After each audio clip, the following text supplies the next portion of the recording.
ನಮ್ಮ ಸಮಾಜದಲ್ಲಿ ಹೆಣ್ಮಕ್ಳನ್ನೇ ಒಂಥರ ಬೆಳೆಸ್ತಾರೆ, ಗಂಡು ಮಕ್ಳನ್ನೇ ಇನ್ನೊಂಥರ ಬೆಳೆಸ್ತಾರೆ.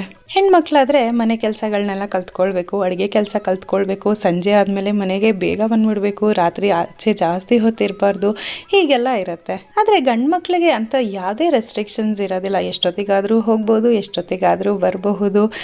ಇಂಥದ್ದೇ ಕಲಿಬೇಕು, ಇಂಥದ್ದು ಕಲಿಬೇಡ ಅನ್ನೋ ಯಾವುದೇ ರೆಸ್ಟ್ರಿಕ್ಷನ್ಸು ಮನೆಯಲ್ಲಿ ಹಾಕೋದಿಲ್ಲ. ಇಲ್ಲೇ ಆ್ಯಕ್ಚುಲಿ ತಪ್ಪಾಗ್ತಿರೋದು. ಗಂಡು ಮಕ್ಕಳು ಸಹ ಎಲ್ಲ ಮನೆ ಕೆಲಸಗಳನ್ನ ಕಲ್ತ್ಕೊಂಡಿರ್ಬೇಕು, ಅಡುಗೆ ಕಲ್ತ್ಕೊಂಡಿರ್ಬೇಕು. ಅದು ದೊಡ್ಡವರಾದ್ಮೇಲೆ ಅವ್ರಿಗೆ ಎಷ್ಟೋ ಥರದಲ್ಲಿ ಸಹಾಯ ಆಗುತ್ತೆ. ಇದ್ರ ಜೊತೆಗೆ ತಂದೆ ತಾಯಿಗಳು ಗಂಡು ಮಕ್ಕಳಿಗೆ ಕೊಡಬೇಕಾಗಿದ್ದಂಥ ತುಂಬ ಮುಖ್ಯವಾದ ಪಾಠ ಅಂತಂದರೆ ಹೆಣ್ಮಕ್ಳನ್ನ ಹೇಗೆ ಗೌರವಿಸ್ಬೇಕು, ಅವ್ರನ್ನ ಹೇಗೆ ಟ್ರೀಟ್ ಮಾಡಬೇಕು, ಹೆಣ್ಮಕ್ಳ ಜೊತೆ ಹೇಗೆ ನಡ್ಕೊಳ್ಬೇಕು, ಅವರ ಭಾವನೆಗಳಿಗೆ ಹೇಗೆ ಸ್ಪಂದಿಸ್ಬೇಕು ಅಂತೆಲ್ಲ ಹೇಳ್ಕೊಟ್ಬಿಟ್ರೆ ಸಣ್ಣ ವಯಸ್ಸಿಂದಲೇ ಮಕ್ಕಳು ಅದನ್ನು ಕಲ್ತ್ಕೊಂಡು ಬಂದರೆ ದೊಡ್ಡವರಾದಮೇಲೆ ತುಂಬ ಒಳ್ಳೆ ಜವಾಬ್ದಾರಿಯುತವಾದ ಗಂಡು ಮಕ್ಕಳಾಗಿ ಬದಲಾಗ್ತಾರೆ.